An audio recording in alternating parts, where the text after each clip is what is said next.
Itong pattern na to, minasang, ginagamit natin to locate ang isang bagay. Dito, itatanong natin saan. So, for our pattern, so sa lugar natin, ilalagay natin particle dito ay particle ni. So, this is our new particle. Ay para naman sa lugar ng existence.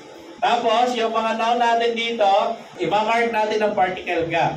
And then, after that, depende sa noun na gagamitin natin kung arimas ba or imas yung ating verb. So you have to consider what is your noun para malagyan mo ng tamang verb. It's either arimas or imas. Kasi pwede yan ang mga bagay, pwede rin ang mga tao, pati hayop. Particle ni is used to mark the place where the thing or a person is. Particle ni ginagamit sa lugar kung nasaan yung tao o bagay. Ang pattern na gagamitin natin, lugar ni, yung mga bagay, arimas. Unahin natin kay arimas. Yung noun natin dito, particle ni, siya yung lugar. Tapos, siya yung nag-exist natin dito, particle ga. Yung mga bagay. So, unahin natin sa things para sa verb na arimas. Ay, there is a park over there. There is a park over there. Yung particle ni, dapat meron kang tanong na nasaan. Nasaan nga ba? Nasaan ba? Nasa park or nasa over there? Over there. Ayun, nasa over there. That's why siya yung ating particle ni doon. So, since si Asoko yung ating lugar, so ipamark natin siya ng particle ni.